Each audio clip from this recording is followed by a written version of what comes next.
Okay, हाय team. अपने Canada का आज ट्रेनिंग स्टार्ट करते हैं।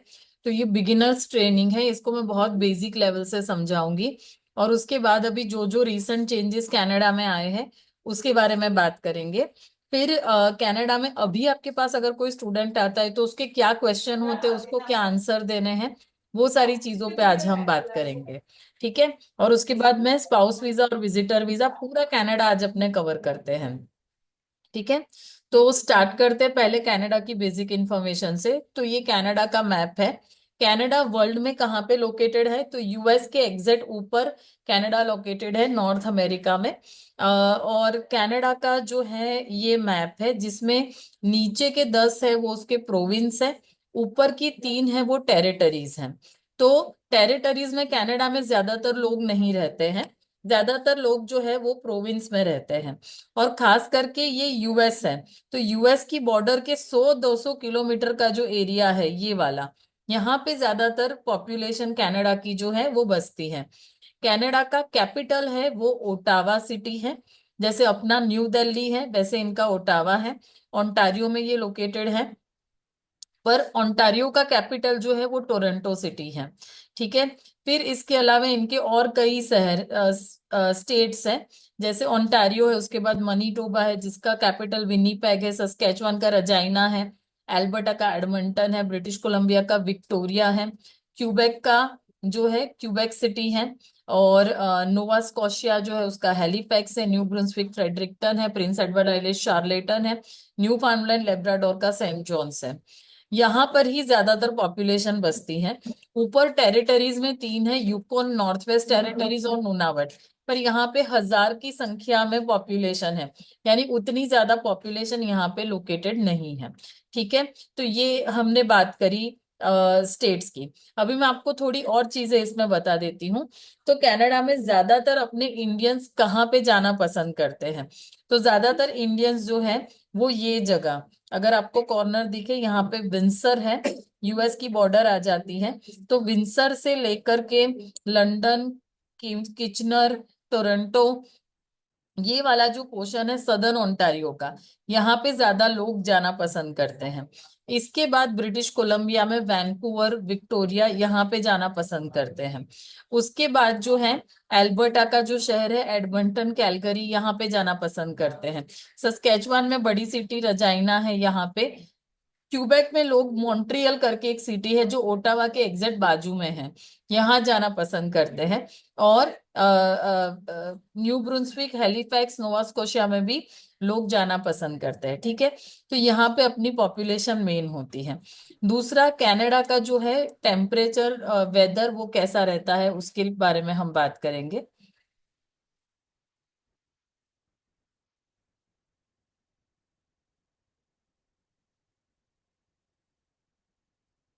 ओके, ये कनाडा का वेदर मैप है। जैसे तुम लोगों ने सुना होगा कनाडा में बहुत ठंडी पड़ती है, लोग बात करते हैं। तो इस केस में ये मैप से आपको क्लियर कट आइडिया आएगा।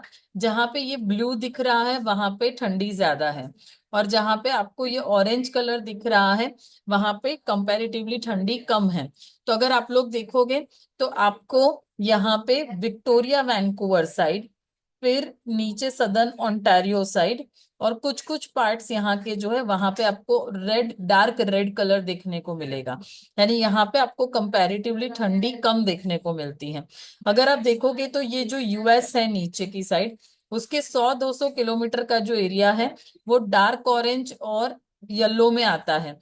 यानी यहाँ पे कंपैरेटिवली ठंडी कम है। तो यहीं पे ज्यादातर जो है वो पॉपुलेशन बसती है। ऊपर की साइड उतनी कोई पॉपुलेशन है नहीं, पूरा कनाडा जो है वो खाली है। खाली ये नीचे नीचे की साइड पॉपुलेशन मिलेगी। और यहीं पे ऐसा है कि वेदर फेवरेबल कंडीशन का है। ठीक है। तो ये कनाडा का हमने मैप देखा। ओके। अभी हम बात करते हैं कनाडा में कि कौन सी जगह पे क्या चीजें फेमस हैं। ठीक है। तो जैसे ओंटारियो है, तो ओंटारियो में खास करके जो सदर्न ओंटारियो एरिया है यहाँ पे बहुत सारी कॉलेज यूनिवर्सिटी है। ये अपना बिल्कुल आप मान सकते हो विद्यानगर जैसा एरिया है। जैसे विद्यानगर में आपको यूनिवर्सिटी हब देखने को मिलेगा, स्टूडेंट हब देखने को मिलता है, वैसे ही सदर्न ओंटारियो में कॉलेज यूनिवर्सिटीज ज्यादा है। यहाँ पे आपको स्टूडेंट ज्यादा मिलेंगे। यहाँ पे ये डेवलप जगह है। ठीक है, कनाडा का ये स्टेट ऐसा है जो काफी डेवलप है। तो यहाँ पे सारी चीजें मिलेगी। यहाँ पे आपको health care industry, manufacturing, IT से लेकर के सारी चीजें यहाँ पे आपको अवेलेबल मिलेगी ओंटारियो में। ओके, इसके बाद जो ब्रिटिश कोलंबिया है, ब्रिटिश कोलंबिया में होटल हॉस्पिटैलिटी मैनेजमेंट में काफी डेवलपमेंट्स है। क्योंकि ब्रिटिश कोलंबिया का टेम्परेचर कैसा है, तो ब्रिटिश कोलंबिया का ये वाला जो एरिया है, यानी कनाडा का जो वेस्टर्न पार्ट है ब्रिटिश कोलंबिया, यहाँ पे आपको वेदर कंडीशन बिल्कुल अपने नॉर्थ इंडिया जैसी, जैसे आप चंडीगढ़ हिमाचल प्रदेश जाते हो तो कैसा टेम्परेचर होता है, वैसा है। बहुत ज्यादा स्नो नहीं है। कई कई जगह ऐसी है जहाँ पे स्नो बिल्कुल नहीं गिरती है। तो इसलिए ये जगह ऐसी है जो इनके कनाडा में टूरिस्ट ये जगह जाना पसंद करते हैं। क्यों? जैसे अपने यहाँ पे हम इंडिया में बहुत गर्मी पड़ती है, तो हम हिल स्टेशन ढूंढते हैं कि हमें शिमला, कुल्लू मनाली या गोवा जाना है। वहां पे कनाडा में एक्सट्रीमली ठंड पड़ती है, लोग 8 8 9 9 महीने स्नो में रहते हैं। तो वो लोग ढूंढते हैं कि हमें सनी डेज एंजॉय करने हैं, हमें आउटडोर एक्टिविटीज एंजॉय करनी है। तो वो लोग फिर ब्रिटिश कोलंबिया, वैंकूवर जैसी जगह जाना पसंद करते हैं। तो ये एक अच्छी टूरिस्ट प्लेस है। यहाँ पे मैनेजमेंट के कोर्सेज काफी अवेलेबल हैं। सप्लाई चेन अवेलेबल है, क्योंकि ये पोर्ट है, यहाँ से पूरा कनेक्शन होता है, सी कनेक्शन है। तो इसलिए यहाँ पे सप्लाई चेन के कोर्सेज काफी अच्छे हैं। कैलिफोर्निया में जो यूएस में जो कैलिफोर्निया, वॉशिंगटन, ओरेगॉन और एरिजोना है, वो ये पार्ट में है। तो यहाँ पे आईटी का भी ज्यादा है डेवलपमेंट, आईटी कंपनीज भी यहाँ पे इन्वेस्ट कर रही है, और आईटी में इनको ज्यादा रिक्वायरमेंट है। तो ब्रिटिश कोलंबिया में ये सारे जो प्रोग्राम्स है उनकी डिमांड है। एल्बर्टा है वो उनका पेट्रोलियम हब माना जाता है। एल्बर्टा में से पेट्रोल निकलता है, वो पूरे वर्ल्ड में कनाडा में 40% जितना एक्सपोर्ट होता है। तो कनाडा में एल्बर्टा ऐसी जगह है जो पेट्रोलियम हब माना जाता है।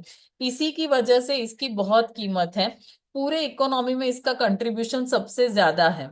ठीक है, और पेट्रोलियम से रिलेटेड जितनी इंडस्ट्री है, जैसे पेट्रोल निकालने के लिए सिविल इंजीनियर भी चाहिए, मैकेनिकल भी चाहिए, इलेक्ट्रिकल भी चाहिए, केमिकल भी चाहिए, उससे रिलेटेड अकाउंटिंग की भी जॉब होती है। लोग यहाँ पे ज्यादा रह रहे हैं, तो हेल्थ केयर इंडस्ट्री भी है। तो यहाँ पे लगभग सारी चीजें डेवलप है। आईटी भी यहाँ पे अपकमिंग डेवलप जो है वो है। सस्केचुआन की अगर हम बात करें, तो ये वर्ल्ड का सेकंड नंबर का माइनिंग प्लेस कहा जाता है। यहाँ पे और मनीटोबा में, ज्यादातर सस्केचुआन में माइनिंग यहाँ पे बहुत अच्छी होती है। तो माइनिंग के कोर्सेस और माइनिंग की जॉब यहाँ पे 100% प्लेसमेंट्स अवेलेबल है। तो माइनिंग के लिए ये जगह अच्छी है। मनीटोबा जो है वो अभी उतना डेवलप नहीं है, तो इसलिए यहाँ पे कम ही लोग या कम ही ऑक्यूपेशंस अभी भी अवेलेबल है। यहाँ पे एक्सट्रीम वेदर कंडीशन, ठंडी यहाँ पे काफी ज्यादा रहती है। क्यूबेक की अगर हम बात करें, तो कनाडा में हर स्टेट से सबसे बड़ा क्यूबेक है। और क्यूबेक ऐसा कहा जाता है कि बहुत ही अलग राइट रिजर्व करता है। जैसे कनाडा के जो ओरिजिनल लोग हैं, जो ओरिजिनल फ्रेंच कम्युनिटी है, वो क्यूबेक में बसती है, और वो अपना कल्चर रिजर्व करके रखना चाहते हैं। इसलिए क्यूबेक के जो राइट्स हैं वो पूरे कनाडा के हर स्टेट से अलग हैं। ठीक है, तो क्यूबेक के अंदर ये है कि क्यूबेक अगर आप जा रहे हो तो आपको फ्रेंच लैंग्वेज आनी चाहिए। इनिशियल लेवल पे जरूरत नहीं है, पर अगर आप वहां पे सेटल होना चाहते हो, लॉन्ग टर्म में रहना चाहते हो, तो एटलीस्ट आपको थोड़ा बहुत बेसिक फ्रेंच आना चाहिए। क्योंकि ये लोग चाहते हैं कि अपना कल्चर, अपनी लैंग्वेज ये रिजर्व करके रखें। तो इसलिए वो फ्रेंच को इम्पोर्टेंस देते हैं। तो अगर कोई स्टूडेंट जैसे फ्रांस वगैरह दूसरी जगह जाता है, उससे अच्छा अगर वो फ्रेंच सीखे, तो क्यूबेक में वो अच्छे से सेटल हो सकता है। ठीक है, सेकंड, उसके बाद हम बात करेंगे New Brunswick, Nova Scotia, Prince Edward Island, Newfoundland, Labrador. तो ये 4 स्टेट कनाडा के हैं जहां पे सबसे जल्दी पीआर होती है, एटलांटिक इमिग्रेशन पायलट प्रोग्राम के अंडर में। और यहाँ पे लगभग सारी चीजें थोड़ी थोड़ी डेवलप है। तो आईटी भी है, बिजनेस भी है, यहाँ पे नेचुरल रिसोर्सेज भी हैं, सारी चीजें यहाँ पे थोड़ी थोड़ी डेवलप है। ये 4 जगह पे भी कंपैरेटिवली स्नो कम पड़ता है। ठीक है, तो यहाँ पे भी लोग अभी काफी पसंद करते हैं रहना जाना। राइट। तो ये हमारी बात हो गई जियोग्राफी को लेकर के। अभी हम कनाडा में बात करेंगे एजुकेशन सिस्टम को लेके, कि कनाडा में एजुकेशन सिस्टम कैसा है।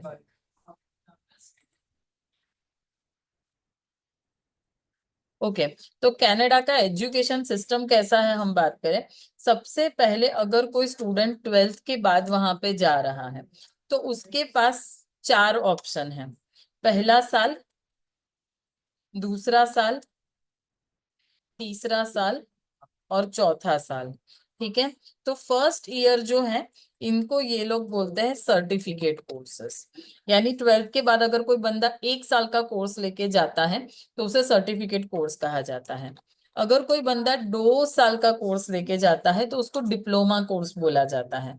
अगर कोई स्टूडेंट 3 साल का कोर्स लेके जाता है तो उसको एडवांस डिप्लोमा बोला जाता है।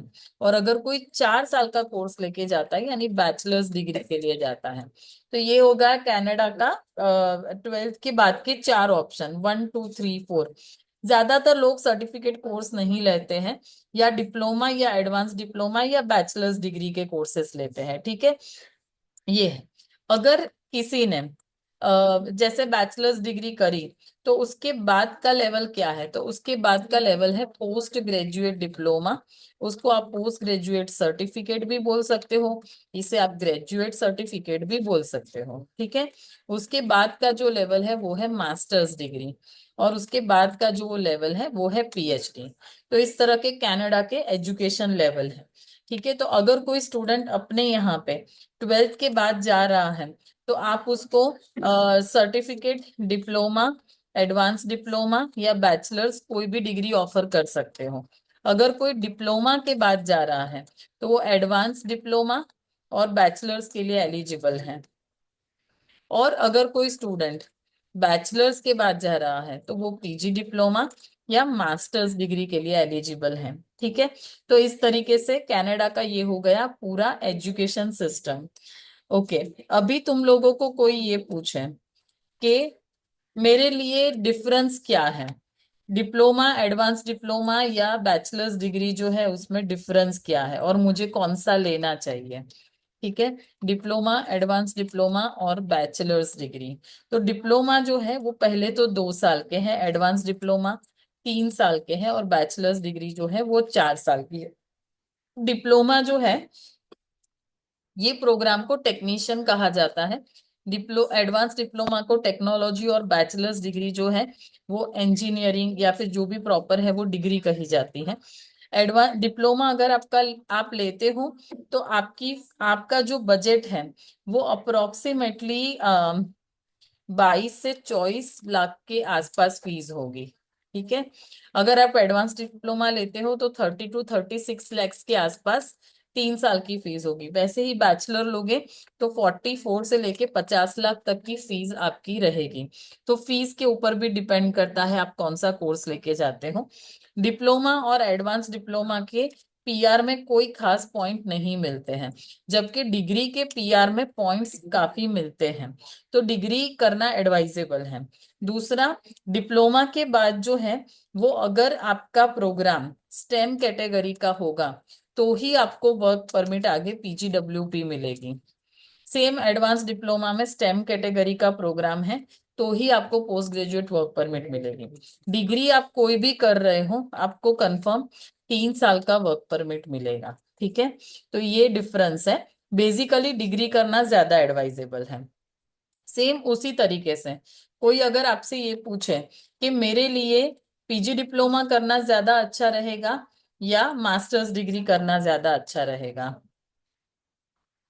तो सेम पीजी डिप्लोमा जो है वो 1 या 2 साल के होते हैं। डिग्री कंपलसरी 2 इयर्स की रहती है। अगर आप डिप्लोमा कर रहे हो तो आपका जो खर्चा है वो अप्रोक्सीमेटली 12 लाख से लेकर के 24 लाख के बीच में होगा। डिग्री अगर आप कर रहे हो तो आपका खर्चा 16 लाख से लेकर के 30 35 लाख के आसपास हो सकता है। ठीक है। दूसरा, पीजी डिप्लोमा के पीआर में कोई खास पॉइंट्स नहीं मिलते, जबकि डिग्री के पीआर में पॉइंट्स मिलते हैं। और पीजी अगर आपका स्टेम कैटेगरी का है तो ही आपको पोस्ट ग्रेजुएट वर्क परमिट मिलेगी। मास्टर्स आपका एनी स्ट्रीम है, आपको पीजीडब्ल्यूपी मिलेगा। दूसरा, यहाँ पे आप स्पाउस को नहीं ले जा सकते हो, जबकि मास्टर्स डिग्री वाले स्टूडेंट्स अपने स्पाउस को साथ में ले जा सकते हैं। ठीक है, तो ये बेसिकली डिफरेंस है पीजी और मास्टर्स के अंदर। ओके, तो क्या सबको बैचलर्स और मास्टर्स ही लेना चाहिए? तो सारे स्टूडेंट तो ऐसे नहीं आएंगे कि जो बैचलर या मास्टर्स ही ले पाए। जैसे कि डिप्लोमा के लिए 6 साढ़े 5 में भी एडमिशन मिलता है, एडवांस डिप्लोमा 6 साढ़े 5 में ही मिलता है, पर डिग्री के लिए कंपलसरी 6.5 6 बैंड चाहिए, या फिर एटलीस्ट सब मॉड्यूल में 6 बैंड चाहिए। तो कई बार कई स्टूडेंट ऐसे आएंगे जिनके पास स्कोर नहीं होगा, तो फिर वो डेफिनेटली एडवांस डिप्लोमा या डिप्लोमा ले सकते हैं। डिप्लोमा एडवांस डिप्लोमा में 50 to 60% में भी एडमिशन मिल जाता है कई दफा, पर डिग्री के लिए ज्यादातर देखा गया है कि 65 to 75% चाहिए। तो कई बार कई ऐसे होंगे जिनके 50% से बिलो या 50 55% है, तो वो डिग्री के लिए एलिजिबल नहीं होंगे, तो फिर वो डिप्लोमा अप्लाई करते हैं। ठीक है, सेम पीजी डिप्लोमा और मास्टर में, कि पीजी डिप्लोमा 50% पे भी एडमिशन कई जगह मिलता है, जबकि मास्टर्स के लिए ऐसा देखा गया है कि एटलीस्ट आपके 65 to 70% होने चाहिए, आपके 7 CGPA होने चाहिए, तभी आपको मिलेगा एडमिशन। दूसरा, यहाँ पे कई यूनिवर्सिटी है जिसमें बैकलॉग की कोई लिमिट नहीं है, या अप टू 10 बैकलॉग्स तक ये लोग चलाते हैं। जबकि डिग्री में कई दफा हमने देखा है कि यूनिवर्सिटी स्ट्रिक्ट होती है, कुछ टॉप यूनिवर्सिटी 0 बैकलॉग चलाती है, मीडियम यूनिवर्सिटी मैक्सिमम 3 बैकलॉग चलाती है, और लोअर से लोअर यूनिवर्सिटी 10 से ज्यादा नहीं चलाती है। ठीक है, तो ये एक डिफरेंस है कि बैकलॉग अगर है किसी की तो फिर ये इस तरीके से देखा जाएगा। पीजी डिप्लोमा में 5 से 7 साल का गैप हो चलता है, मास्टर्स डिग्री में गैप की कोई लिमिट नहीं है। ठीक है, पीजी में कई बार कई कॉलेजेस ऐसी है जो गैप की नो लिमिट भी चलाती हैं, तो दोनों ही जगह पे गैप का एज सच कोई बड़ा प्रॉब्लम नहीं है, पर खास करके डिग्री में ये लोग गैप वगैरह कुछ नहीं देखते हैं। तो ये डिफरेंस हो गया इनकी एजुकेशन सिस्टम में। ये तुम लोग पूरा जो मैं रिकॉर्डिंग कर रही हूँ वो 5 बार सुन लेना, एक बार में नहीं समझ में आएगा, ये 5 बार अच्छे से सुन लेना, क्योंकि इसी के ऊपर तुम सामने वाले को सजेस्ट करोगे कि उसको कौन सा कोर्स लेना चाहिए, कौन सी कॉलेज या क्या लेवल उसको लेना चाहिए। ठीक है, तो ये एक अपने बात हो गई एजुकेशन लेवल की। अभी हम बात करते हैं कनाडा में नए जो चेंजेस आए हैं उस हिसाब से हम कैसे प्रोसेस पेपर एक्सप्लेन करेंगे स्टूडेंट को।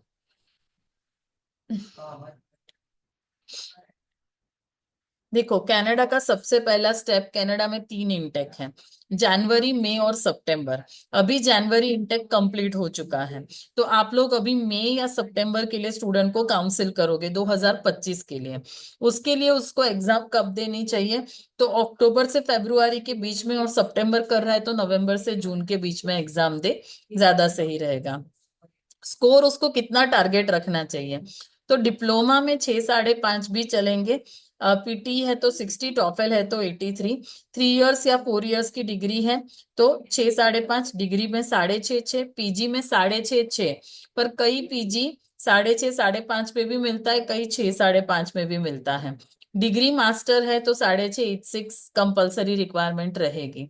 तो ये इनको टारगेट स्कोर है जो इनको इतना रखना चाहिए। दूसरा, यहाँ पे मैं बोलूंगी कि ड्यूओलिंगो भी एक्सेप्टेबल है, तो 110 ड्यूओलिंगो का स्कोर इनके लिए, और डिग्री है तो 125 का टारगेट रखें। ठीक है, क्योंकि अभी कनाडा में नए नियम के हिसाब से कोई स्कोर रिक्वायरमेंट नहीं है, तो ड्यूलिंगो के बेस पे भी एडमिशन लेते हैं लोग, फिर आईएलटीएस पे फाइल लगाते हैं, तो ड्यूलिंगो भी डेफिनेटली ले सकते हैं फॉर एडमिशन पर्पस। ओके, अभी हम एग्जाम्स अगर हो जाती है तो उसके बाद नेक्स्ट स्टेप है कि कनाडा में कोर्स हम कैसे सिलेक्ट करें, तो ये बहुत अभी मायने रखता है, और इसी पे ज्यादातर आपकी काउंसलिंग होने वाली है। ठीक है, तो according to new IRCC guidelines, embassy ने एक लिस्ट रखी है अपनी वेबसाइट पे, जिसको बोला जाता है पीजीडब्ल्यूपी अप्रूव्ड प्रोग्राम लिस्ट। यानी तुम इस प्रोग्राम में अगर कनाडा पढ़ने के लिए आते हो तो ही तुमको हम आगे वर्क परमिट देंगे। तो ये इसलिए ये स्टेज बहुत इंपॉर्टेंट है कि सबसे पहले तुम्हारा जो प्रोग्राम है वो post graduate approved work permit की लिस्ट में होना चाहिए। ठीक है, डिप्लोमा वाले स्टूडेंट्स जो है, for 12th diploma graduates it is advisable to opt for bachelors degree, और बैचलर और मास्टर वाले स्टूडेंट्स के लिए रेकमेंड रहेगा कि वो मास्टर डिग्री ही अप्लाई करें। तो डिग्री को यहाँ पे ज्यादा इंपॉर्टेंस दिया गया है। अगर ये सारे क्राइटेरिया में फिट बैठते हैं, बैकलॉग के, बैंड्स के, मार्क्स के, सब क्राइटेरिया अगर सही है तो डिग्री प्रेफर करो। अगर वो क्राइटेरिया में कहीं आप नहीं फिट बैठ रहे हो तो फिर आप डिप्लोमा, एडवांस डिप्लोमा या पीजी डिप्लोमा प्रेफर कर सकते हो। ठीक है, तो इन्होंने एक long term shortage skill list दिया है, राइट। इसका अपने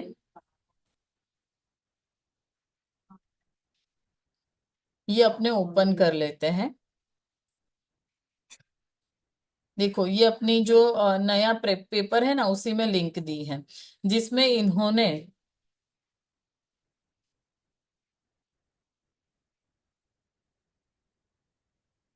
ओके, जिसमें इन लोगों ने अपना लिस्ट डाला है कि कौन कौन से प्रोग्राम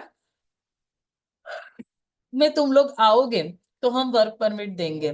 तो इसमें पूरी कितने पेज की, 980 एंट्रीज वाली ये पूरी लिस्ट है। आप चाहो तो ये पूरी देख सकते हो। मैंने इसकी समरी आपको बना के दी है, ये 1 पेज की, कि अगर कोई स्टेम इंजीनियरिंग में जाता है तो इतने इंजीनियरिंग प्रोग्राम उस लिस्ट में है, लगभग सारे हैं। हेल्थ केयर में अगर जाता है तो सारे हेल्थ केयर के प्रोग्राम इस लिस्ट में हैं। स्टेम साइंस में जाता है तो ये सब प्रोग्राम, जैसे biology, chemistry, health, anthropology, zoology, genetics, ये सारे प्रोग्राम वो स्टेम लिस्ट में आते हैं। ठीक है, अर्ली चाइल्डहुड भी अभी आ गया है तो उसमें कोई ये नहीं है। आईटी के सारे प्रोग्राम इस लिस्ट में आते हैं। ट्रांसपोर्ट में एयरक्राफ्ट मेंटेनेंस, कोई पायलट बनना चाहता है तो वो, एरोस्पेस, एरोनॉटिक्स इंजीनियरिंग, वो सब इसमें आता है। स्टेम मैनेजमेंट में management science, digital marketing, e commerce, supply chain, economics, accounting and computer science, financial mathematics, real estate development, industrial and organisational psychology, only इतने ही प्रोग्राम स्टेम मैनेजमेंट में आते हैं। तो यहाँ पे अगर कोई एमबीए कर रहा है तो कोई प्रॉब्लम नहीं है, क्योंकि एमबीए मास्टर डिग्री है, कोई प्रॉब्लम नहीं है। पर अगर कोई पीजी डिप्लोमा करना चाहे, तो बीकॉम वाला स्टूडेंट कोई पीजी करना चाहे तो ध्यान रखना है कि जो पोस्ट ग्रेजुएट अप्रूव्ड लिस्ट है उसी में से हम उसको प्रोग्राम दे। ठीक है, फिर एग्रीकल्चर के सारे प्रोग्राम इसमें है, agriculture, horticulture, viticulture, plant science, dairy science, ये सारे इस लिस्ट में आते हैं। और ट्रेड प्रोग्राम जो है, जैसे कि वेल्डिंग है, प्लम्बिंग है, इलेक्ट्रिशियन है, एचवीएससी है, वो सारे इस लिस्ट में आते हैं। तो ये पूरा मेरी समरी हुई। और अगर आपको खुद ढूंढना है तो ये लिंक रही, तो आप वैसे भी स्टूडेंट को दिखा सकते हो लिंक में जाके, और समरी में से भी दिखा सकते हो। तो कनाडा में अभी सबसे ज्यादा इंपॉर्टेंट क्या है, कोर्स। कोर्स कौन सा लेके जाओगे उसके बेस पे तुमको वर्क परमिट मिलेगी। बैचलर डिग्री, मास्टर डिग्री कोई भी लेके जाओ, वर्क परमिट मिलने वाली है। पर diploma, advance diploma, PG diploma इस लिस्ट में से होना चाहिए, तो आपको वर्क परमिट मिलेगी। ठीक है, क्लियर। ओके, अभी थर्ड स्टेप, कि हम कॉलेज या यूनिवर्सिटी कैसे सिलेक्ट करेंगे। तो सबसे पहले कोर्स की अवेलेबिलिटी, लोकेशन प्रायोरिटी अगर है तो, बजट और पीआर की प्रायोरिटी हो तो, उस हिसाब से हम यूनिवर्सिटीज और कॉलेजेस ढूंढेंगे। आपके लिए मैं एक चीज बता दूं, अपना कनाडा में May 25 करके एक ग्रुप बना है, क्योंकि जनवरी अभी खत्म हो चुका है। तो आप लोग सब May 2025 और September 2025 वाले ग्रुप में ऐड होने चाहिए। वहां से आपको कोर्स कॉलेज ढूंढनी है। ठीक है, वो मैं आपको इसके बाद बताऊंगी कैसे ढूंढनी है। पर ये 2 ग्रुप्स में आप ऐड होने चाहिए व्हाट्सएप पे। ओके, अप्लाई करने के लिए कौन कौन से डॉक्यूमेंट्स चाहिए। तो अगर आपको कॉलेजेस में अप्लाई करना है diploma, advance diploma, PG diploma के लिए, तो आपको पासपोर्ट, 10वीं 12वीं, बैचलर्स की मार्कशीट, बैचलर का प्रोविजनल या डिग्री सर्टिफिकेट, आईएलटीएस, टॉफल, पीटी का स्कोर शीट, जॉब अगर कर रहे हो तो उसका ऑफर, ट्रांसक्रिप्ट है तो ठीक है, नहीं तो ऑप्शनल है। कई जगह बैकलॉग सर्टिफिकेट मांगते हैं, नहीं है तो ठीक है। बोनाफाइड सर्टिफिकेट अगर आपकी पढ़ाई चल रही है तो इतने डॉक्यूमेंट्स कॉलेज के लिए चाहिए। अगर और बैचलर्स डिग्री के लिए चाहिए। अगर कोई बंदा मास्टर्स के लिए अप्लाई कर रहा है तो उसको एक्स्ट्रा में एसओपी, एलओआर और सीवी लगेगा। ठीक है, तो ये यूएस वाले जो डॉक्यूमेंट है वो ही है। यूएस से कम है, अगर कॉलेज में अप्लाई करना है और मास्टर्स करना है तो सेम डॉक्यूमेंट्स है। नेक्स्ट, ईईसी में कैसे एप्लीकेशन होती है। तो अपने यहाँ पे सेंट्रलाइज प्रोसेसिंग यूनिट है निजामपुरा में। तो आप अपने जो स्टूडेंट की है वो एप्लीकेशन पंच करते हो, फिर यहाँ पे बैक ऑफिस के पास जाती है। बैक ऑफिस स्टूडेंट को जूम पे या फिर अभी तो हमारे पास ईमेल सिस्टम है, तो ईमेल सिस्टम में एप्लीकेशन भेजते हैं, वो लोग अप्रूव करते हैं, उसके बाद ही जो है एप्लीकेशन हम आगे सबमिट करते हैं। तो स्टूडेंट के पास सारे आईडी पासवर्ड रहते हैं और स्टूडेंट को पूरी ट्रांसपेरेंसी रहती है कि उसने कैसे कैसे अप्लाई किया है। ठीक है, तो ये एक प्रोसेस है। इसके बाद लेटर ऑफ एक्सेप्टेंस आता है, जो लगभग 1 से 6 वीक में, यानी 7 दिन से ज्यादा दो डेढ़ दो महीने में लेटर आ जाता है। लेटर आने के बाद स्टूडेंट को ट्यूशन फीस पे करनी है। जनरली ये फीस पे करने के लिए कॉलेजेस 3 वीक का समय देती है। तो 3 वीक में आप टोकन डिपॉजिट अमाउंट भर के अपनी सीट ब्लॉक करा सकते हो। ओके, तो फीस कितनी होती है। अगर आप कॉलेज में डिप्लोमा, एडवांस डिप्लोमा, पीजी कर रहे हो तो फीस रहेगी $18,000। ये लगभग लगभग फिक्स है, यानी 11 लाख के आसपास। अगर आप यूनिवर्सिटीज में अप्लाई कर रहे हो बैचलर डिग्री के लिए तो फीस $20,000 से 40,000 यानी 12 से 25 लाख के आसपास रहेगी। और यूनिवर्सिटी में मास्टर कर रहे हो तो फीस $14 से 28,000, 9 से 17 लाख के आसपास रहेगी। कई यूनिवर्सिटी पूरे साल की फीस मांगती है, कई हाफ पेमेंट भी एक्सेप्ट करती हैं। पूरे साल का फीस पेमेंट करवाना एडवाइजेबल है। अभी न्यू नियम के हिसाब से ऐसा कोई कंपलसरी नहीं है। बच्चे के पास अगर फंड नहीं है तो आधी फीस भरे और आधा फंड दिखा दे, पर अगर वो भर सकता है तो पूरा भरे, उसमें वीजा निकलने के चांसेस बढ़ जाएंगे।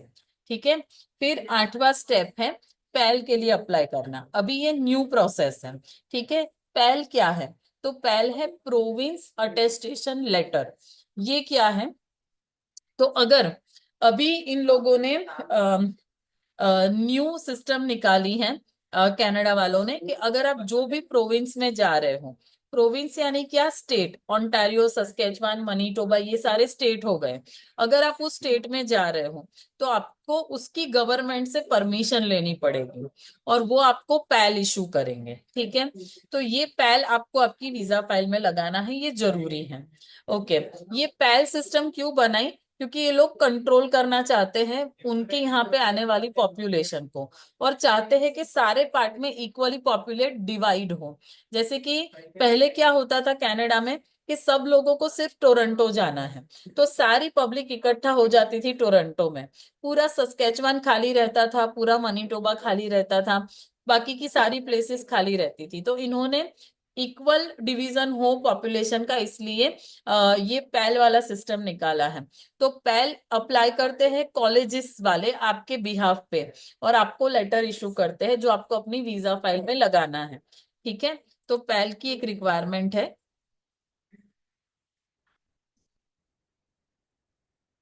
ओके, उसके बाद अगर हम लिविंग कॉस्ट की बात करें तो कनाडा में जीआईसी अभी कंपलसरी नहीं है। तो आपको जो है अपना लिविंग कॉस्ट दिखाना है, $20,635 यानी 13 लाख रुपए। तो वो आप 2-3 तरीके से कर सकते हो। आप इसके लिए जीआईसी भी भर सकते हो, और जीआईसी अगर किसी को नहीं भरना तो वो कंपलसरी नहीं है तो लोन दिखा सकते हो, या अपनी सेविंग या एफडी में पैसा दिखा सकते हो। तो पैसा दिखा करके भी आप अपनी फाइल लगा सकते हो। पर जीआईसी पुराना था और वो भरवाना एडवाइजेबल है क्योंकि उससे फाइल स्ट्रांग रहती है। तो I would still suggest to go for GIC. पर कोई अगर बोले कि मुझे 13 लाख रुपए जीआईसी भरने का मेरा हैसियत नहीं है या मैं नहीं कर पाऊंगा, तो कोई बात नहीं, वो फंड दिखा देगा तो भी चलेगा। ठीक है। ओके। अभी फंड के लिए क्या क्या डॉक्यूमेंट्स होंगे, तो bank balance, loan approve letter, tuition fees receipt और अकोमोडेशन अगर ऑलरेडी पे करके रखा है, आईटीआर की प्रूफ, स्कॉलरशिप लेटर, ये कुछ भी हो तो इसमें अपने लगा सकते हैं। फिर बात आती है मेडिकल चेकअप की। तो कनाडा में मेडिकल चेकअप कराना होता है। केडी अपोलो 2 हॉस्पिटल है। 6,000 से 7,000 उसका चार्ज रहता है। 1 साल तक उसका मेडिकल सर्टिफिकेट जो है वो वैलिड है। उसके बाद वीजा फाइल। तो वीजा फाइल अपने यहाँ पे रूबरू होती है, स्टूडेंट को सामने बिठा करके या जूम पे ऑनलाइन पूरी फाइल दिखाई जाती है। एसओपी हम यहाँ पे बनाते हैं वीजा का। तो एसओपी की हमारी एक्सपर्ट टीम है, वो बना के देती है। उसमें स्टूडेंट को जो भी चेंजेस करने हैं वो हम करके देते हैं। वीजा की फीस अभी 1 दिसंबर से 5 एक दिन पहले इंक्रीज हुई है। तो अभी वीजा की फीस है 379 और बायोमेट्रिक है 85, टोटल $464 जो है वो वीजा की फीस के रहेंगे। फिर सवाल आते कि क्या मुझे वीजा के टाइम पे फंड दिखाना पड़ेगा। तो जनरली अगर आपका कोर्स 1 साल का है तो दिखाने की जरूरत नहीं है, 1 साल का फीस और जीआईसी पे कर दो। अगर कोर्स 2 साल का है तो 1 साल का फीस जीआईसी भर रहे हो तो सेकंड ईयर जितना फंड अगर आप दिखाओ तो वो एडवाइजेबल है, कंपलसरी कुछ भी नहीं है, एडवाइजेबल है। ठीक है। फाइल आपने लगा दी, उसके बाद होगा आपका बायोमेट्रिक। तो बायोमेट्रिक के लिए आपको वीएफएस अहमदाबाद ऑफिस में जाना पड़ता है, जहां पे आपकी 4 फिंगर, 2 अंगूठे, फिंगरप्रिंट ली जाती है, फोटोग्राफ्स लिए जाते हैं, जो 10 साल तक वैलिड है। तो ये हो गया बायोमेट्रिक। बायोमेट्रिक के बाद वीजा आएगा, उसके बाद हम यहाँ पे प्री डिपार्चर ओरिएंटेशन करते हैं, यानी वीजा के बाद का पूरा गाइडेंस देते हैं कि आपको यहाँ पे क्या लेके जाना है, क्या नहीं लेके जाना। एक कॉमन ग्रुप बनाते हैं, सेम कॉलेज में जाने वाले स्टूडेंट्स को कनेक्ट करते हैं, कैसे वहां पे सेटल होते हैं, वो सारी चीजें हम यहाँ पे उनको गाइडेंस देते हैं प्री डिपार्चर में। वीजा सक्सेस रेशियो की बात करें तो आज की तारीख में भी कनाडा का visa success ratio is very good. It is almost 98%। तो कनाडा का वीजा सक्सेस रेशियो सही में अच्छा है। जियो पॉलिटिकल सिचुएशन अलग है। ठीक है, दो देश के पॉलिटिशियंस के बीच में लड़ाई हो रही है, बात अलग है। एम्बेसी उनके 4 लोगों को निकाल देती है, हम यहाँ से उनको 10 को निकाल देते हैं। वो एक जियो पॉलिटिकल फाइट चल रही है, वॉर चल रहा है, वो अलग बात है। पर क्या उसका वीजा पे कोई इम्पैक्ट है? तो वीजा सक्सेस पे कोई इम्पैक्ट नहीं है अभी तक देखा गया। यानी वीजा सक्सेस मिल रही है, जिसने फाइल लगाई वो 100 जन में से लगभग 95-98% लोगों को वीजा मिल रहे हैं, स्टूडेंट वीजा। तो वीजा सक्सेस रेशियो अभी तक काफी अच्छा है। और ये कहीं लिखा नहीं है, ये अपने एक्सपीरियंस से अपने बताते हैं कि हमने जितनी फाइल लगाई उसमें से कितने वीजा निकले। तो वो एक एक्सपीरियंस की चीज है जो हम बताते हैं। ओके, फिर अपने बात करते हैं प्रोसेस, खर्चे कितना होता है। तो ट्यूशन फी यहाँ पे होती है 11-12 लाख के आसपास। लिविंग कॉस्ट अपने 9 से 13 लाख के आसपास। एयर टिकट और शॉपिंग मिला करके टोटल कनाडा में जाने का खर्चा साल का 20 से 25 लाख होता है, जिसमें अभी लिविंग कॉस्ट भरना कंपलसरी नहीं है, पूरी फीस भरना कंपलसरी नहीं है। तो कोई स्टूडेंट कम खर्चे में भी कनाडा जाना चाहे तो वो अपनी आधी फीस भर के बाकी का बैलेंस दिखा करके कनाडा जा सकता है। ठीक है। तो ये अभी चेंजेस हो गए हैं काफी सारे। जॉब की बात करें तो कनाडा में स्टूडेंट 20 आवर्स पर वीक काम कर सकता है। 24 आवर्स कर सकता है आफ्टर सितंबर, यानी अभी 24 घंटे काम कर सकता है पर वीक। 40 घंटे ड्यूरिंग वैकेशन और हॉलीडे काम कर सकता है। अगर हम बात करें कि वो अर्निंग कितना करता है, तो 1 घंटे का $16 उसको मिलता है। तो पार्ट टाइम जॉब से $10,000 और वैकेशन में जॉब करके $10,000, इस तरह से अप्रोक्सीमेटली 20,000 के आसपास वो अपनी अर्निंग कर सकता है।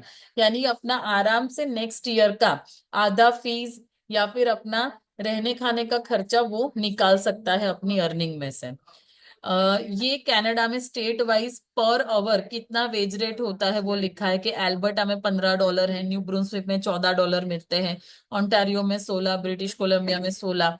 तो ज्यादातर यहीं पे अपने बच्चे जाते हैं, तो हम 16 के हिसाब से ही गिन रहे हैं।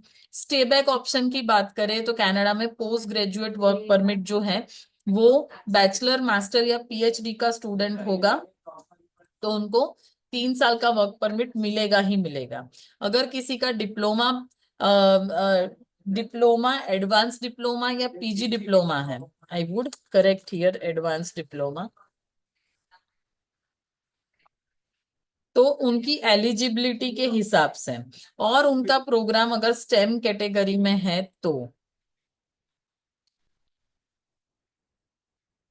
ये लिखा हुआ ही है कि अगर आपका programme long term shortage skill list step number 3 में जो दिया है वहां पे है तो आपको लेंथ के हिसाब से वर्क परमिट मिलेगी। यानी 1 साल का कोर्स तो 1 साल का वर्क परमिट, 2 साल का कोर्स तो 3 साल का वर्क परमिट, 3 साल का कोर्स तो 3 साल का वर्क परमिट, उस हिसाब से आपको वर्क परमिट मिलेगी। और पीजीडब्ल्यूपी अप्लाई करने के टाइम पे स्टूडेंट को फिर से आईएलटीएस देना पड़ेगा। तो यूनिवर्सिटी ग्रेजुएट यानी बैचलर मास्टर्स वाले जो स्टूडेंट हैं उनको आईएलटीएस जीटी देनी है, जनरल ट्रेनिंग उसमें ईच 6 बैंड लाने हैं। और अगर कॉलेज ग्रेजुएट स्टूडेंट हो यानी diploma advance diploma PG diploma वाले तो उनको आईएलटीएस जीटी में 5 बैंड लाने की रिक्वायरमेंट है। तो जो बंदा अगर यहाँ 6.5 ला सकता है वो वहां पे 6 ला ही सकता है, जो यहाँ पे 6 बैंड ला सकता है वो वहां 5 ला ही सकता है। तो ये उतना डिफिकल्ट नहीं है। ये बेसिकली किन के लिए डिफिकल्ट है मैं बताऊं। कई एजेंट्स गलत प्रैक्टिस करते हैं। तो कनाडा में पंजाब साइड कई एजेंट अपने इंडिया के ऐसे हैं जो नकली आईएलटीएस की मार्कशीट बना बना के स्टूडेंट्स को वहां पे भेजते हैं। तो ये जो है वो उस टाइम पे स्टूडेंट को तकलीफ पड़ेगी जब वो post graduate work permit apply करेगा, तब जब वो रियल आईएलटीएस देगा तब तकलीफ पड़ेगी। पर बाकी जो हमारे गुजरात के स्टूडेंट है, जो अपने ईईसी के स्टूडेंट है, जो ओरिजिनली प्रैक्टिस करके क्लास करके एग्जाम देके जाते हैं, उनको इन चीजों में कोई प्रॉब्लम आने वाली नहीं है। ठीक है। तो पीजीडब्ल्यूपी के टाइम पे इनको फिर से आईएलटीएस देनी पड़ेगी और ये रिजल्ट इनको लाने पड़ेंगे, तब उनको वर्क परमिट मिलेगी। पीआर जो है वो कनाडा में पीआर के कई ऑप्शंस हैं। कनाडा पीआर के लिए ही फेमस है। तो कनाडा में पीआर में Express Entry, AIPP, province nominee program, Quebec का एक अलग प्रोग्राम, एग्रीकल्चर का एक अलग पीआर है, केयर गिवर्स की एक अलग पीआर है। यूएस में कंस्ट्रक्शन वर्कर्स की अभी नई पीआर निकली है ये वाली, कंस्ट्रक्शन वर्कर की। ठीक है। फ्रेंच कम्युनिटी की अलग पीआर निकली है। तो ये अलग अलग टाइप की जैसी जैसी उनकी रिक्वायरमेंट वैसी पीआर निकलती हैं। तो कनाडा में सेटल होने के 50 रास्ते हैं। तो कोई स्टूडेंट जो है ऐसा नहीं होता कि नहीं पीआर हुई वापस आ गए।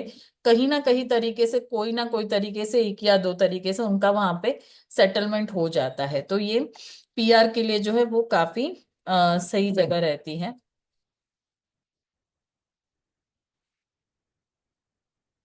ओके।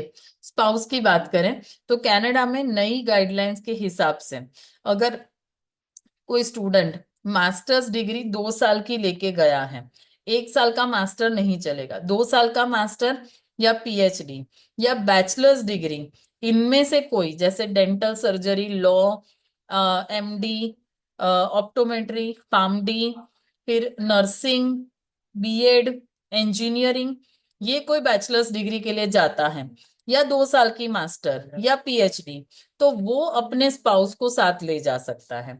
इनके अलावा और कोई अपने स्पाउस को साथ नहीं ले जा सकते। यानी diploma advance diploma PG diploma वाले लोग स्पाउस को साथ नहीं ले जा सकते। 1 साल की मास्टर डिग्री वाले नहीं ले जा सकते। कंपलसरी 2 इयर्स मास्टर्स डिग्री यहाँ पे जरूरत है। ठीक है। विजिटर वीजा, तो पेरेंट्स जो है वो स्टूडेंट जाए उसके बाद अपनी विजिटर की फाइल लगा सकते हैं और वहां पे उनको मिलने के लिए जा सकते हैं, वो भी हम यहाँ से उनका करके देते हैं। ठीक है। तो ये हो गया अपना कनाडा का जो नए रूल्स है उसके हिसाब से प्रोसेस पेपर जो मैंने आपको बताया वो। ठीक है। तो ये कनाडा का न्यू प्रोसेस पेपर है। ये मैं रिकॉर्डिंग भेजूंगी आपको, आप फिर से एक बार सुन लेना। ओके। अभी नया दूसरा क्वेश्चन।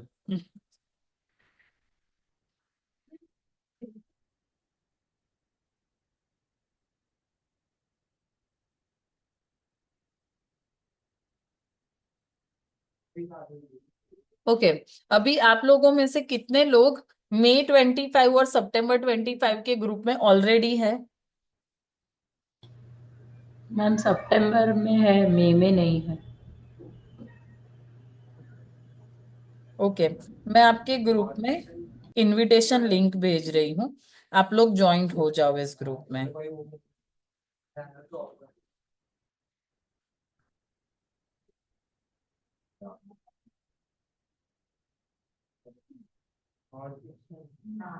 ये मई 25 का ग्रुप।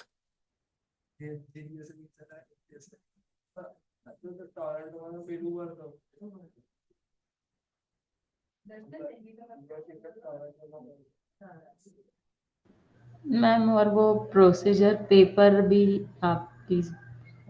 हाँ, मैं प्रोसेस पेपर भी आपको दे देती हूँ। ये हो गया सितंबर 25 का ग्रुप। ठीक है, एक और मैं आपको यहाँ पे एक शीट देती हूँ।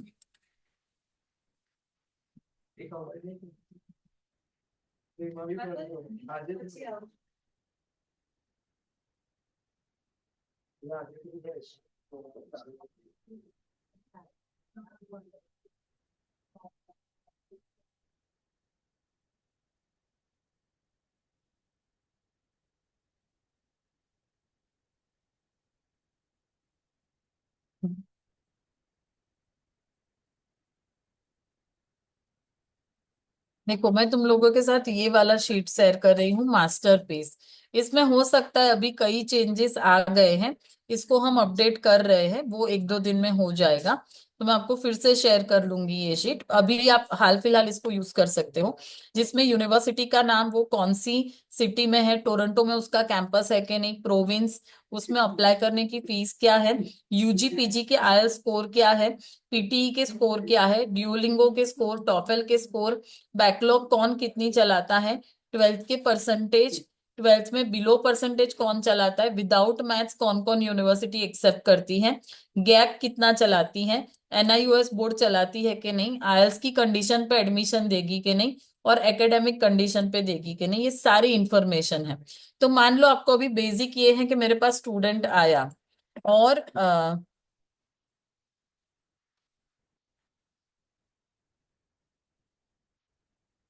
मेरे पास स्टूडेंट आया और इसको जाना है पीजी में, और इसके पास बैंड है 6 साढ़े 5। ठीक है, तो मैं 6 साढ़े 5 पे मैंने टिक किया, एमओआई भी चल सकता है उस पे भी टिक किया, एमओआई एमओआई जहां पे मुझे दिख रहा है वहां पे। ठीक है, ये मैंने ओके किया, तो मुझे ऑप्शन मिला केप ब्रिटेन में, उसका एमओआई पे कर पाऊंगी, लेखेड एमओआई पे हो जाएगा, लसेल 6 साढ़े 5 चलाता है, मेमोरियल एमओआई पे हो जाएगा, और एनबीसीसी। तो इस तरीके से आपको जो है ये वाली शीट में से ऑप्शंस मिल सकते हैं, पीटी टॉपेल सब में आप इसको यूज कर सकते हो। ठीक है, इसको मैं अपडेट जरूर अभी थोड़े टाइम में कर दूंगी। अभी मैं इसको आपको हाल फिलहाल इसकी एक्सेल आपको दे देती हूँ, so you can use that too. और आपको जो ये नया प्रोसेस पेपर है वो भी मैं आपको दे देती हूँ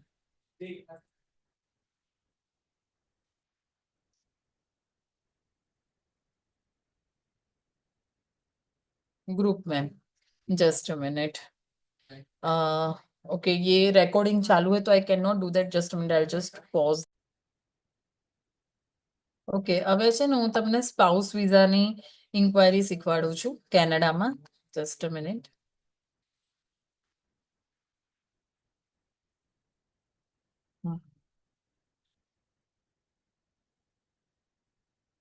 ઓકે, જ્યારે સૌથી પહેલા કોઈ વ્યક્તિ કેનેડામાં સ્પાઉસ વિઝાની ઇન્ક્વાયરી કરવા માટે આવે કે મારે સ્પાઉસ પર જવું છે, જે આવે છે ઘણા સેન્ટર્સ પર આવે છે, તો એની માટે પહેલો સવાલ પૂછવાનો કે ત્યાં સ્ટુડન્ટ, ત્યાં જે ગયો છે સ્પાઉસ, જે વ્યક્તિ ત્યાં ગયો છે એ શું કરે છે।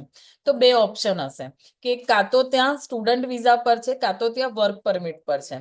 આ બંને કેસ આપણે લઈ શકીશું અને વર્ક પરમિટ આપણે સ્પાઉસને મોકલી શકીશું।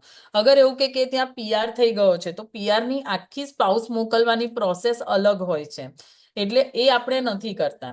પણ જો એ વ્યક્તિ ત્યાં બે કન્ડિશન પર છે, વર્ક પરમિટ પર છે કાં તો સ્ટુડન્ટ વિઝા પર છે, તો પછી આપણે એને અહીંયાથી ત્યાં મોકલી શકીશું. ઓકે, તો જો એવું કે મારો સ્પાઉસ છે ત્યાં વર્ક પરમિટ પર છે, નો પ્રોબ્લેમ, થઈ શકશે.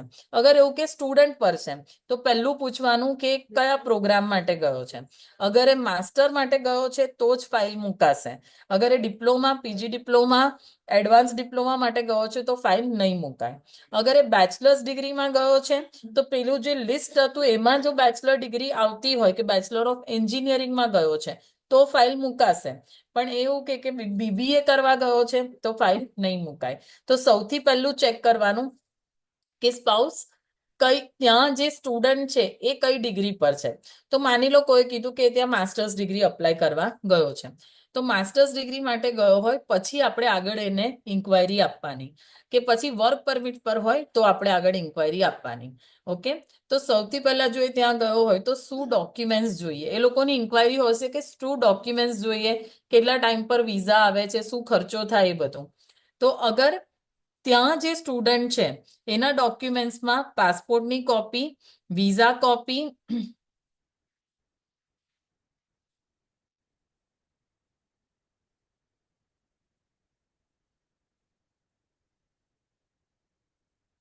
ઓકે, ત્યાં જે સ્ટુડન્ટ છે એની પાસપોર્ટની કોપી, વિઝા કોપી, એનો offer letter, enrolment letter. Now what is enrolment letter? Student ત્યાં જાય પછી એનરોલમેન્ટ કરે ત્યારે એને એક અલગ લેટર મળે છે, એ જોઈશે. આનું બહુ જ ઇમ્પોર્ટન્સ છે. કારણ કે ઘણીવાર વિઝા આના પર રિજેક્ટ થાય છે કે એનરોલમેન્ટ લેટર નથી મૂક્યો. તો એનરોલમેન્ટ લેટર જોઈએ. અગર એ જોબ કરતો હોય તો જોબનો ઓફર. જોબ ના કરતો હોય તો આ ડોક્યુમેન્ટ કમ્પલસરી નથી. બેંક સ્ટેટમેન્ટ, અગર એની પાસે ત્યાં બેંકમાં અકાઉન્ટ ખુલેલું છે, ફંડ અવેલેબલ છે તો બતાવે, આ કમ્પલસરી નથી. જીઆઈસી માંથી જો પૈસા બચ્યા હોય તો જીઆઈસી નું સ્ટેટમેન્ટ મૂકે. પૈસા ના હોય, જીઆઈસી નથી બચ્યું, તો આ કમ્પલસરી નથી. અગર એને ત્યાં 2-3 એક્ઝામ આપી છે અને એની ગ્રેડ હિસ્ટ્રી કે સ્કોરશીટ છે તો આ મૂકે. અગર ના હોય તો આ કમ્પલસરી નથી. રેન્ટ એગ્રીમેન્ટ ત્યાં અગર એના નામ પર છે તો મૂકે, ના હોય તો આ કમ્પલસરી નથી. તો આ થઈ ગયા સ્ટુડન્ટના ડોક્યુમેન્ટ. અહીંયાથી જે સ્પાઉસ જાય છે એને શું ડોક્યુમેન્ટ જોઈશે, તો એનો પાસપોર્ટ, એજ્યુકેશનલ એક્સપિરિયન્સ ડોક્યુમેન્ટ, અગર એને લીવ લીધી હોય તો લીવનો લેટર અને મેડિકલ, આટલી વસ્તુ રિક્વાયર છે. અત્યારે આ લીવ લેટરની પણ જરૂર નથી. ઓકે, આટલા ડોક્યુમેન્ટ્સ હશે તો ચાલશે. મેડિકલ, જેમ સ્ટુડન્ટે મેડિકલ કરાવ્યું એવું સ્પાઉસે પણ મેડિકલ કેડી અને અપોલો હોસ્પિટલમાં જઈને કરાવવું પડશે. એની આપણે અહીંયાથી અપોઇન્ટમેન્ટ લઈ આપીએ છીએ. પછી ચાઇલ્ડ, તો ચાઇલ્ડ માટે પાસપોર્ટ, બોનાફાઇડ સર્ટિફિકેટ. જો કોઈના ચાઇલ્ડ છે અને અહીંયા ભણે છે કેજીમાં, ફર્સ્ટ સ્ટાન્ડર્ડ, સેકન્ડ સ્ટાન્ડર્ડમાં, તો સ્કૂલમાંથી બોનાફાઇડ સર્ટિફિકેટ લેવું પડશે કે ચાઇલ્ડ અહીંયા આ સ્ટાન્ડર્ડમાં ભણે છે. એનું બર્થ સર્ટિફિકેટ, સ્કૂલનું લાસ્ટ રિઝલ્ટ, અને ચાઇલ્ડે પણ મેડિકલ કરાવવું પડશે. પણ બહુ નાના છોકરાઓ હોય તો મેડિકલ નથી કરાવવાનું હોતું, પણ એટલીસ્ટ 5-6 યર્સ જેવી એજ હોય તો પછી કરાવવું પડે છે. રિલેશનશિપમાં મેરેજ સર્ટિફિકેટ કમ્પલસરી છે.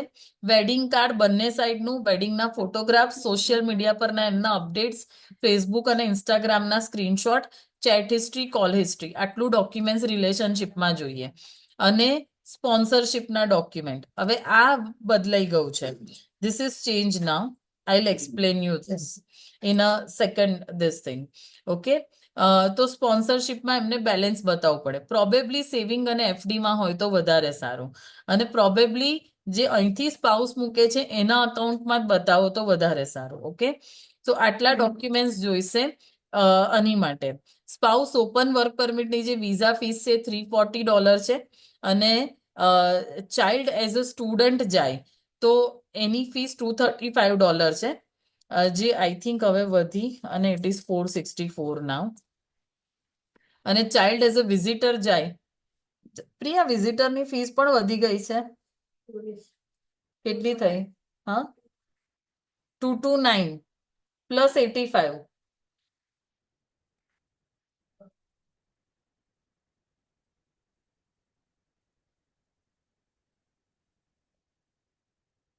એટલે ટોટલ $314.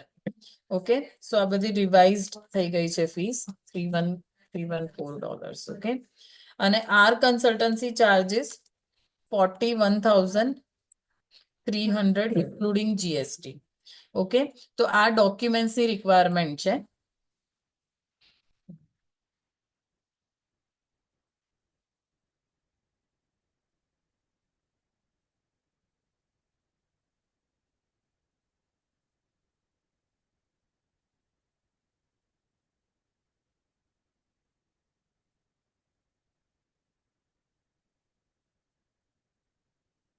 કે મારી સ્ક્રીન દેખાય છે? Yes ma'am. ઓકે, હવે આ નવું ચેકલિસ્ટ છે જેમાં સેમ જ વસ્તુ છે. સ્ટુડન્ટના ડોક્યુમેન્ટ, સ્પાઉસના, ચાઇલ્ડના, રિલેશનશિપના. હવે સેકન્ડ, અગર કોઈ વ્યક્તિ વર્ક પરમિટ પર છે તો એની work permit copy, salary slip છેલ્લા 3 મહિનાની અને એનો જોબનો ઓફર, જેમાં ખાસ કરીને એનો જોબ પોઝિશન, નોક કોડ અને ટીયર લખેલું હોવું જોઈએ. આ જ્યારે પણ કોઈ ઇન્ક્વાયરી આવે ત્યારે મને કહેજો, હું તમને આની ફોર્મેટ આપીશ. તમારા CRMમાં કન્ટ્રી પ્રોસેસ કરીને એક વસ્તુ છે, એમાં છેલ્લે સેમ્પલ ડોક્યુમેન્ટ છે, એમાં પણ આનું સેમ્પલ મેં મૂકેલું છે, એમાંથી પણ તમે જોઈ શકો. ઓકે, અને એડિશનલ ડોક્યુમેન્ટ્સમાં ડ્યુઅલ નેમ એફિડેવિટ કે હોમ વેલ્યુએશન, ઇન્કમ સર્ટિફિકેટ આ બધું મૂકી શકાય. કેટલું ફંડ બતાવવું જોઈએ? તો 2 વ્યક્તિઓએ જવાનું હોય તો પર પર્સન સ્ટુડન્ટ અને સ્પાઉસનું થઈને $25,000. જો 3 જણે જવાનું હોય વિથ ચાઇલ્ડ તો 31,590 જેટલું ફંડ શો કરવું પડે. આ ફંડ સેવિંગ FD ના ફોર્મેટમાં બતાવો તો વધારે સારું, અને જે ઇન્ડિયામાં સ્પાઉસ છે એના અકાઉન્ટમાં બતાવો તો વધારે સારું. એના સિવાય શેર્સ, મ્યુચ્યુઅલ ફંડ એ બધું બતાવી શકાય, but main this two, saving અને FD, આ જ અનાજ ફોર્મેટમાં ફંડ બતાવો તો વિઝા નીકળવાના ચાન્સીસ સારા રહેશે. ઓકે, અને આપણો ચાર્જીસ ને એવું મેં તમને કહી દીધું. ફીઝ રિવાઇઝ થઈ ગઈ છે હવે આ 1 ડિસેમ્બરથી, તો એ એક છે. ઓકે, હવે નોર્મલ સ્પાઉસમાં શું હોય કે બંને જણે સાથે ફાઇલ મૂકવી હોય, એટલે સ્ટુડન્ટ અને સ્પાઉસ બંને જણે એક સાથે ફાઇલ મૂકવી છે તો પણ પોસિબલ છે. જ્યારે સ્ટુડન્ટની ફાઇલ મુકાય ત્યારે સ્પાઉસ જોડે અટેચ કરી એટલું ફંડ વધારે બતાવી બંનેની જોડે ફાઇલ મુકાશે. ઓકે, બીજી વસ્તુ, એમાં વિઝા રેશિયો કમ્પેરેટિવલી ઓછો રહે. એના કરતા અલગ અલગ ફાઇલ મૂકે એક પછી એક તો વધારે સારું. એવો કોઈ નિયમ નથી કે એક પછી એક મૂકવાની, પણ સક્સેસ રેશિયો એમાં વધારે સારો છે. ઓકે, તો સ્ટુડન્ટ ત્યાં જાય એના 1 મહિના પછી, સપોઝ જાન્યુઆરીમાં સ્ટુડન્ટ ત્યાં જાય છે તો જાન્યુઆરીમાં જ ફેબ્રુઆરી સુધીમાં, ફેબ સુધીમાં સ્પાઉસ એની અહીંયાથી ફાઇલ મૂકી શકે. ઓકે, તો ગયાના મહિના પછી જ એની ફાઇલ અહીંયાથી મુકાય છે. ફાઇલમાં કંઈ જ નથી, કન્સલ્ટન્સી ચાર્જ આપે, આપણે જે ડોક્યુમેન્ટ્સ કીધા છે એ આપણને આપે. બધા ડોક્યુમેન્ટ્સ કમ્પ્લીટ થઈ ગયા, બેલેન્સ બધું કમ્પ્લીટ થઈ ગયું પછી આપણે અહીંયાથી 4 લેટર બનાવીએ છીએ. એક ત્યાંનો સ્ટુડન્ટનું ડિક્લેરેશન, એક સ્પાઉસનું અહીંનું ડિક્લેરેશન, એક સ્પાઉસની વર્ક હિસ્ટ્રી, અને એક એ લોકોની રિલેશનશિપ હિસ્ટ્રી કે અમે પહેલા ક્યારે મળ્યા, ક્યાં મળ્યા, કેવી રીતે અમારી રિલેશનશિપ પ્રોગ્રેસ થઈ, એ રીતનું કરીને એવા 3-4 લેટર્સ આપણે અહીંથી બનાવી આપીએ છીએ.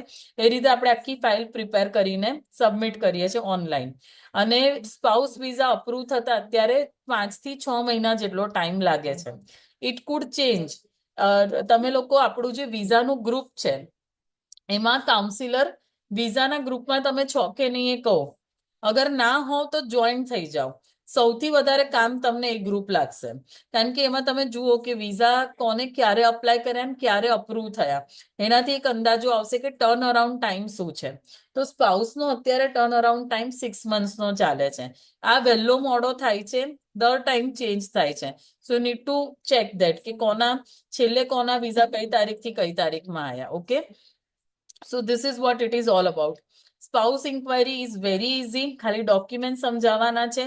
ટર્ન અરાઉન્ડ ટાઈમ કો, આપણો સક્સેસ રેશિયો બતાવો, આપણું ઇન્સ્ટાગ્રામ પર જઈને જે સ્પાઉસ વિઝા આવ્યા છે એ બતાવો, ધેટ્સ ઇટ. ઓકે, અને બહુ તમને એવું લાગે તો મારી સાથે ઝૂમ પર વાત કરાવી દો. તો આ રીતે આપણે સ્પાઉસ ઇન્ક્વાયરી આપીએ છીએ. Okay, clear.